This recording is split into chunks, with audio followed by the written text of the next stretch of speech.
Get away from the door, old man, before I have security throw you out.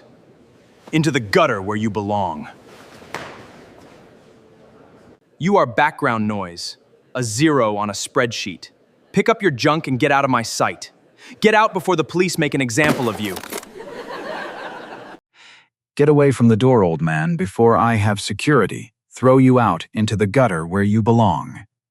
Julian Stanton sneered, his voice echoing off the Italian marble of the Ritz-Carlton lobby on Avery Street.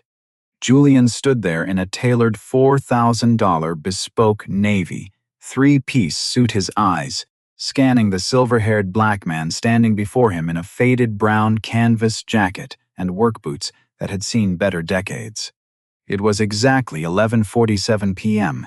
in the middle of a torrential Boston storm, and Julian, the 38-year-old newly appointed chief executive officer of Vanguard Cybernetics, was not about to let his high-profile gala be ruined by someone he assumed was a homeless man looking for a handout. He reached out and shoved the older man back toward the glass doors, his fingers digging into the worn fabric of the canvas jacket, while a crowd of wealthy tech executives watched in dead silence. The older man did not fight back, nor did he raise his voice. He simply adjusted his grip on a battered, scuffed leather briefcase he held tightly against his chest, his fingers scarred and calloused, pressing hard into the leather. Julian laughed, a dry, humorless sound that cut through the whisper of the lobby air conditioning as he grabbed the briefcase, swinging it violently out of the old man's hands. The latches burst open, and a single thick silver drive skidded across the polished floor, along with an old pair of scratched reading glasses. You diversity hires and street rats think you can just walk into a private event and blend in, Julian muttered, leaning down so only the old man could hear him. But Marcus Vance just looked at him with eyes that had seen empires rise and fall, eyes that held a devastating calm that should have made Julian's blood run cold. Marcus slowly knelt down, picked up his broken glasses, and whispered, "Just wait." What Julian Stanton did not know, what he could not have possibly understood in that exact second, was that the silver drive, now resting near the trash can, contained the encrypted core architecture of the entire North American power grid. And more importantly, he had no idea that the quiet man he had just publicly humiliated was about to dismantle his entire life piece by piece over the next 6 hours. The wind outside howled against the reinforced glass panels of the hotel facade, a relentless rhythmic battering that matched the tension hardening inside the lobby. Julian crossed his arms, his silver cufflinks catching the sharp light of the overhead crystal chandeliers, while his subordinates chuckled nervously in the background. He looked down at Marcus, who remained on one knee, on the cold floor, his large, steady hands carefully gathering the few stray papers that had spilled from the briefcase. The papers were covered in dense handwritten mathematical equations and logic gate diagrams drawn with a fading black ink ballpoint pen. Julian casually stepped forward, his polished leather dress shoe coming down directly onto one of the sheets, grounded into the wet marble, leaving a dark, muddy smear over a beautifully drawn sequence of binary matrices. "You are making a mess of my lobby, old man," Julian said, his voice dropping into a register of calm, calculated cruelty. "This is a private gathering for people who actually contribute to the infrastructure of this Commonwealth. We are discussing $40 million state contracts tonight, and your presence is an eyesore that compromises the security and aesthetic standards of this entire establishment." Marcus not flinch when the shoe ruined his work. He didn't look up immediately to check the damage.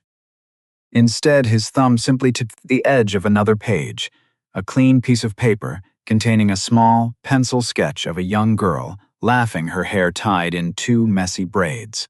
He carefully folded that specific paper, slid it into the inner pocket of his canvas coat, right next to his heart, and then looked up at the billionaire standing above him. The silence in the room grew heavy suffocatingly So as more than 50 high-ranking tech developers, venture capitalists, and state officials turned their heads to watch the spectacle. None of them moved to intervene. None of them offered a hand to help the old man lift himself from the floor. They stood with their champagne flutes and Scotch glasses, watching with a passive, detached curiosity, as if they were observing a dull street performance through a car window. Julian felt the eyes of the room on him, and it fueled his righteousness. He believed deeply that he was the protector of this space, that men like him paid the taxes and built the algorithms that kept the world moving, while men like Marcus were merely resource drains, background noise in a city that was rapidly modernizing. Julian signaled to the two large security guards standing near the reception desk. "Handcuff him," he said, pointing at Marcus. "He has refused multiple verbal directives to vacate the premises. He is carrying unregistered mass storage devices into a secure facility housing high-level federal contractors. I want him detained. I want the police here in 5 minutes, and I want a full trespass file logged with the Boston Police Department." The guards moved in their heavy-duty nylon gear, creaking with every step, their faces completely blank as they reached down to pull Marcus Vance to his feet by his worn sleeves. "Let us rewind this tape. Let us go back exactly 12 hours before the shouting started, before the security guards closed in, and before the rain turned the Boston streets into a mirror of black water." At 11:47 a.m. that same morning, Marcus Vance was sitting in a small, cramped workshop in the heart of Roxbury, a neighborhood the city council always seemed to forget when budgeting for new roads. The air in the workshop smelled of solder flux-heated copper wire and old black coffee that had been sitting on a hot plate since 6 in the morning. A hand-painted sign outside the door read Vance Electronics and Appliance Repair, though the letter V had chipped away 3 summers ago, leaving it to read just ANSI Electronics. Marcus never got around to fixing the sign. He was too busy fixing things for people who could not afford to buy new ones. On his workbench lay a cracked, shattered laptop from a local middle school. Marcus was replacing a motherboard component using an old soldering iron, his hand steady, his breathing slow. To anyone walking by, he was just an old black man with grease under his fingernails and a faded blue denim shirt. But if you looked closely at the walls behind the heavy iron shelves, you would see things that did not fit the narrative of a neighborhood repairman. Tucked away in a dust-covered wooden frame was a presidential commendation for cybernetic architecture dated 1998. Next to it was a photograph of a much younger Marcus, standing alongside the dean of MIT, his hand resting on a massive mainframe computer that revolutionized data encryption. Marcus had lived 3 lives. The first life was defined by equations numbers and the clean, sterile hallways of top-tier research laboratories, where his mind was valued but his presence was tolerated only because he was indispensable. The second life was defined by his daughter Maya. She was his entire world, a brilliant young girl who inherited his eyes and his love for poetry. She was 28 when a drunk driver, flying down Commonwealth Avenue, took her away in less than 3 seconds. After Maya died, the math inside, Marcus's head went quiet. He walked away from his tenure. Walked away from the corporate consulting contracts that paid $300,000 a year and moved his tools to Roxbury. He wanted to be where things were broken because he felt broken too. For 15 years, he repaired old television sets, revived dead hard drives for university students who could not afford tech support, and gave away free refurbished computers to any kid who showed up with a report card full of passing grades. His best friend Arthur, who ran the small barbershop 2 doors down, always told him he was wasting his genius. "Marcus, you are 62 years old, and your knuckles look like walnuts from the cold," Arthur would say, dropping a paper bag with a turkey sandwich onto the counter. "You could be sitting on a beach in Miami with the money you used to make." Marcus would just smile, take a bite of the sandwich, and say an empty house does not need a rich man, Arthur. It just needs a man. But the city was changing, and developers like Julian Stanton were buying up every square inch of brick and concrete they could touch. Vanguard Cybernetics had just signed a $40 million contract with the state to upgrade the regional municipal data hubs. Julian Stanton was a man who believed in systems protocols and visual aesthetics. He had spent his entire career climbing the corporate ladder by taking credit for the work of junior engineers, whom he routinely referred to as disposable assets. To Julian, people were numbers on a spreadsheet, and Marcus Vance was a zero. The notice had arrived 3 weeks ago, printed on thick, heavy stock paper from Vanguard's legal department. Eminent domain expansion. The city had approved the demolition of Marcus's block to make way for a new high-speed fiber optic relay station. Marcus had exactly 8 days left before the bulldozers arrived to tear down the walls where his daughter's height was still marked in pencil behind the kitchen door. Every morning, Marcus would take that letter out of his shirt pocket, read the cold, bureaucratic language, and fold it back up. It was a ritual of survival. He did not get angry, he did not scream. He just kept working.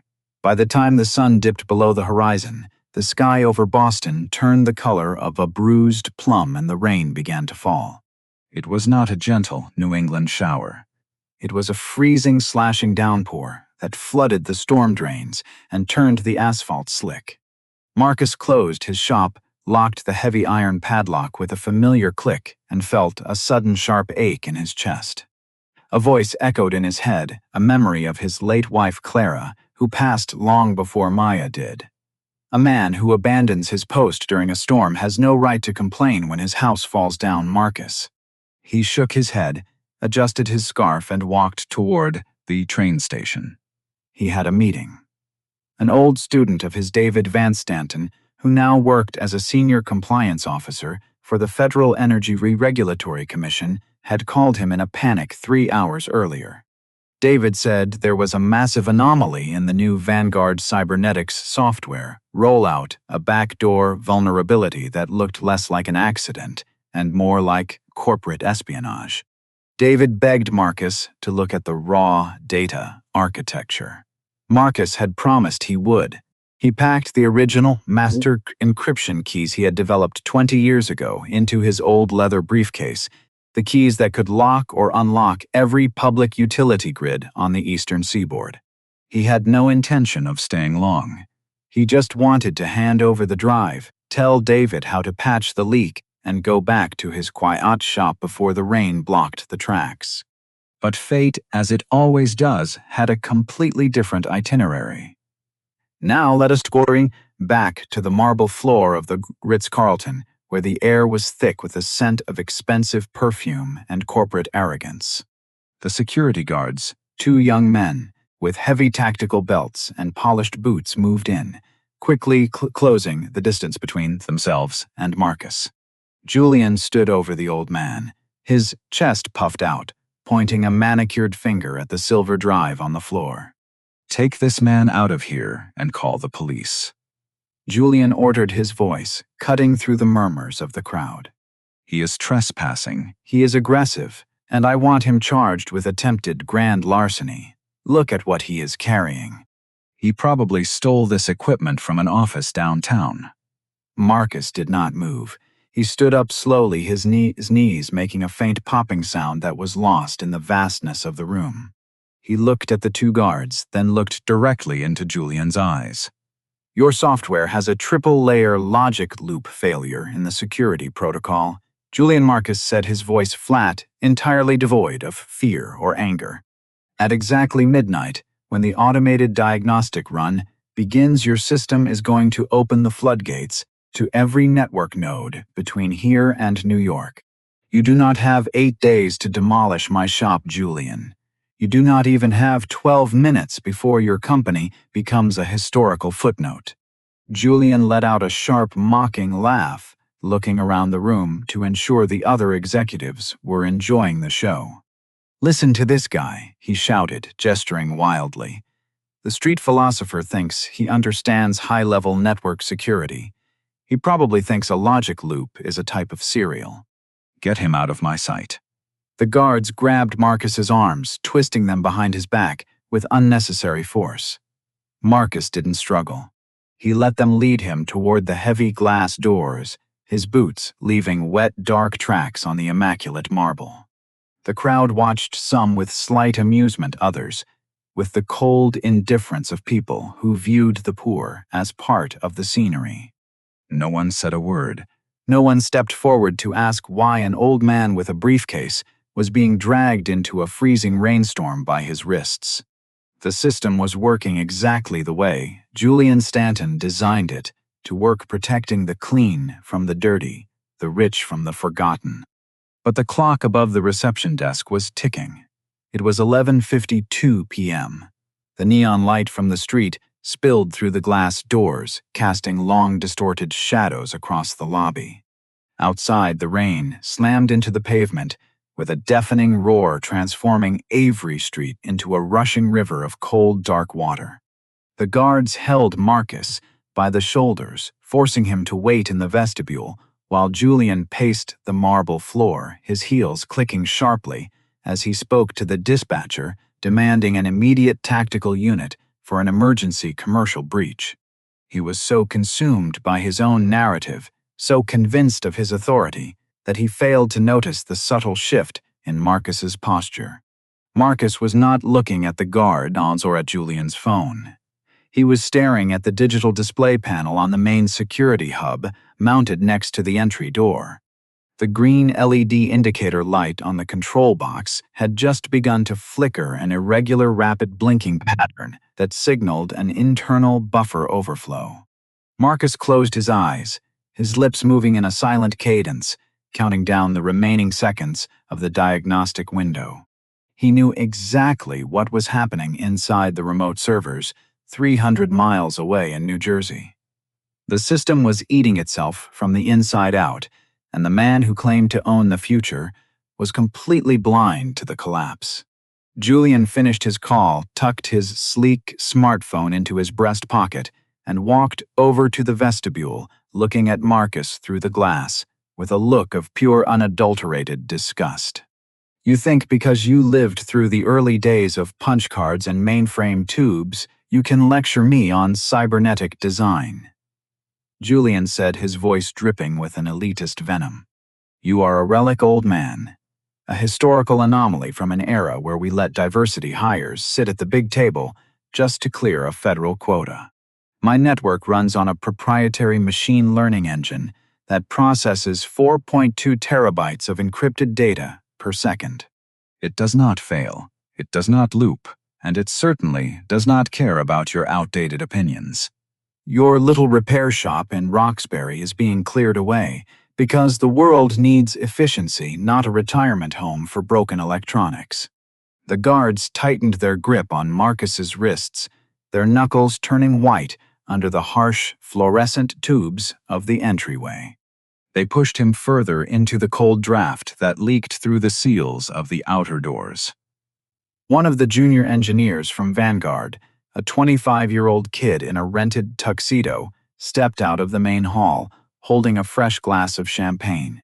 He looked at Marcus's calloused, grease-stained fingers, and then looked at Julian. Should we check the briefcase contents before the police arrive, sir? The kid asked. Julian waved his hand dismissively. Don't bother. It is likely just scrap metal, old copper coils, and stolen university property. Let the state forensics team catalog his junk when they throw him in a cell at the precinct. Marcus remained completely motionless, his body language projecting an absolute island of dignity in the middle of their petty storm. He felt the cold air biting at his neck through his frayed collar, but his mind was running an entirely different simulation. He remembered teaching the fundamentals of this exact network framework to a classroom full of bright, eager faces 30 years ago.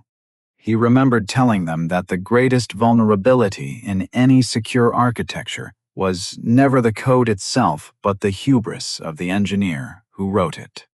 Julian Stanton was the living manifestation of that vulnerability. The clock on the wall shifted to 11:55 p.m. The rapid blinking of the security hub box turned from a rhythmic green to a solid burning amber. Deep within the core routing layers of the Vanguard software, the authentication handshakes were failing, stalling out in an infinite, recursive thread that Marcus had predicted 3 months ago in his personal journals. The perimeter data firewalls were already beginning to drop their guards, dropping packets, dropping encryption keys, leaving the entire regional system exposed to the freezing rain of the digital underworld. Just as the guards pushed Marcus through the outer revolving doors, 2 black armored Suburbans tore around the corner of Avery Street, their tires screaming against the wet pavement. They did not park by the curb. They jumped the sidewalk, coming to a hard, violent halt right in front of the hotel entrance, blocking Julian's silver Mercedes sports car. The doors flew open, and 6 men in dark suits with federal earpieces stepped out into the pouring rain, followed by a woman in a heavy wool coat, whose face was instantly recognizable to everyone in the state of Massachusetts. It was Governor Evelyn Vance Stanton. Beside her was Director Thomas Vance from the regional office of the Federal Bureau of Investigation. Julian, who had followed the guards outside to ensure Marcus was thoroughly removed, froze, his mouth opening slightly as he recognized the governor. Governor Vance Stanton. Julian stammered, stepping out into the rain, his face shifting into a grotesque, sycophantic smile. "We were not expecting you until the morning session. The gala is inside. We have a table reserved for you." Evelyn Vance Stanton didn't look at Julian. Her eyes scanned the wet pavement, landing instantly on Marcus, whose arms were still pinned by the 2 hotel security guards. "Release him right now," she said, her voice sharp enough to slice through the sound of the thunder. The guards hesitated, looking at Julian, then back at the governor, before instantly dropping their hands and stepping away. The governor walked straight through the freezing rain, her expensive shoes soaking in the puddles, until she stood directly in front of Marcus. She did not look at his faded jacket or his old work boots. She looked at his face with an expression of profound relief. "Professor Vance, thank God we found you," she said, stepping forward and taking his wet, calloused hands in her own. "The Federal Transit Network just went dark in Connecticut. We have a systemic breach, and the infrastructure team says the master override keys are gone from the central vault. They said you were the only person alive who kept a physical redundancy copy." Marcus looked at her, his expression unchanged. "They are not gone, Evelyn," he said quietly, pointing with his chin toward the lobby floor, where the silver drive lay near the base of a decorative marble pillar. "They are currently being treated as evidence of grand larceny by the Chief Executive Officer of Vanguard Cybernetics." Julian's face turned the color of old ashes. The rain was dripping down his forehead into his eyes, but he did not blink. His hands began to twitch inside his suit pockets. "Professor Vance." Julian whispered the word, catching in his throat like broken glass. "You are Marcus Vance?" "The Marcus Vance who wrote the National Security Encryption Act of 2002. Marcus turned his head, slowly looking at Julian for the first time, with something resembling pity. "I told you, Julian," he said. "Your system has a loop failure. You were so busy looking at the fabric of my coat that you forgot to check the logic of your own network." Director Thomas Vance from the FBI moved past Julian without a word, his boots heavy on the marble, as he retrieved the silver drive from the floor. He brought it back, handing it to Marcus with a deep, respectful nod. "We have a mobile command unit set up down the street, Professor," he said. "We need you to plug this in and run the counter protocol before the midnight cycle triggers the main grid shutdown." Marcus took the drive, slipped it into his jacket pocket, and then looked at Julian, who was standing in the downpour, his expensive suit completely ruined, his hair flattened to his forehead, looking like a drowned animal. Julian Marcus said softly, "Dignity is not something you can take from a man. It is something you give away when you decide that other people do not matter." Julian tried to step toward the governor, his voice rising in an anxious, high-pitched defense. "Governor, you don't understand. This man was trespassing. He didn't present any credentials. He was dressed like a vagrant and standing in the private event perimeter. I was simply protecting the security of our state contractors." Evelyn Vance Stanton turned her head slowly, her gaze cutting through Julian's panic with a freezing political finality. "Professor Vance was invited here personally by my office, Mr. Stanton. He designed the foundational protocols that your company merely rents from the public sector.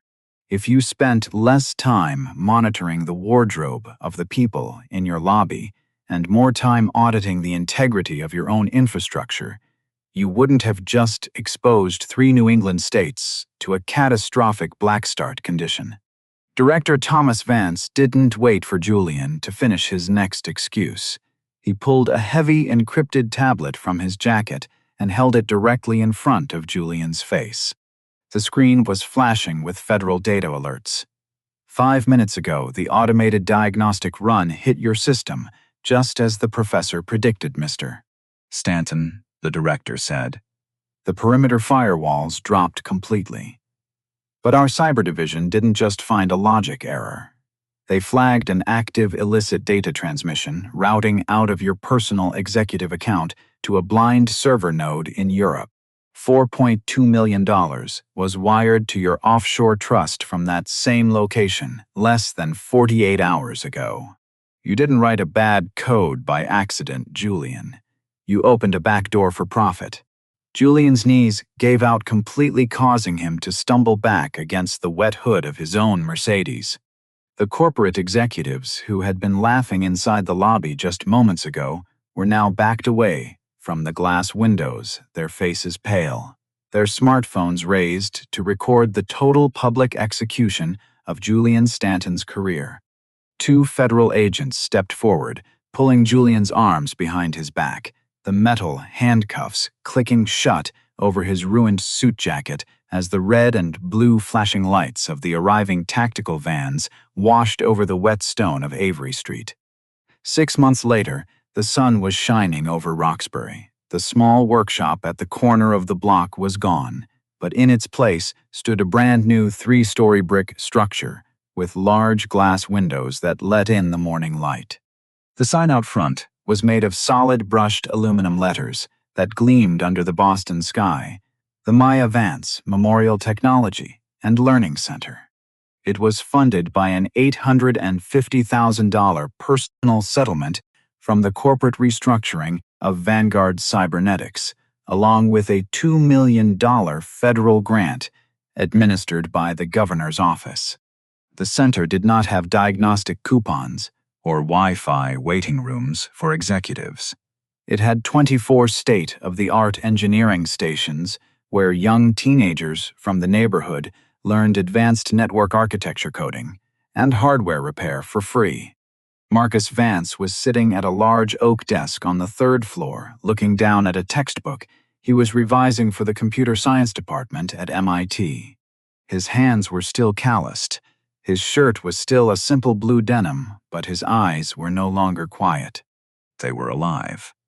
Arthur stepped into the office, holding 2 cups of coffee in paper bags. "Well, Professor," Arthur joked, setting the coffee down, "I see your name is finally spelled right on the door." Marcus laughed, shaking his head. "It is just a name, Arthur. The work is what matters." That evening, as a light summer rain began to fall against the glass windows of the center, Marcus walked down to the main floor to lock up for the night. The building was quiet. The students had all gone home to their families, and the lights were down low. He was just reaching for the main security switch when he heard a soft, tentative knock on the front glass door. He walked over, pulled the heavy door open, and saw a young man standing there in a wet gray sweatshirt. The young man looked to be about 24, his face pale, his eyes wide with anxiety. He was holding an old, water-damaged hard drive in his hands his knuckles white from gripping it too hard. "Sir," the young man said, his voice trembling slightly, "someone down the street told me you fix things. My mother's medical records and all our family photos are on this drive. It just stopped spinning an hour ago, and every shop downtown told me it was garbage. They told me to throw it away." Marcus looked at the young man, looked at the wet sweatshirt, and then looked at the hard drive. He didn't ask for a credit card. He didn't ask for identification. He stepped aside, his arm extending toward the warm, bright hallway of the center. "Come on in, young man," Marcus Vance said, with a smile that carried the weight of 100 storms. "Let us get out of this rain and see what we can do. I want to leave you with something to think about tonight." Why did this story need to be told? Because we live in a world that constantly tries to evaluate your worth based on the texture of your clothes, the color of your skin, or the neighborhood where you set up your shop. But real value is not something you can buy at a store on Newbury Street. And it is certainly not something an executive in a $4,000 suit can take away from you. True power lies in the quiet dignity of showing up every single day, doing the work when nobody is watching, and keeping your door open for the people who have nowhere else to go. The people who give the most are almost never the ones who have the most. They are the ones who understand what it feels like to have nothing left but their name.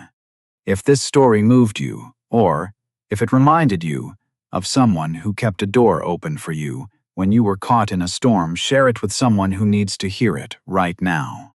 Hit that like button, subscribe to the channel, so you do not miss our next cinematic journey. And let me know your thoughts in the comment section below. I want you to answer these 3 questions for me. If you were standing in that lobby that night, would you have stayed silent like the crowd, or would you have been the one to pick up those broken glasses? How many people do you pass every day on your way to work that you look at, but never truly see? And is there a detail hidden at exactly 11 minutes and 47 seconds into this video that reveals Julian's true intentions before he ever opened his mouth? Go back, watch it again, and leave your answer below. Until next time, stay safe, look out for one another, and when the storm hits, remember to look for the open door.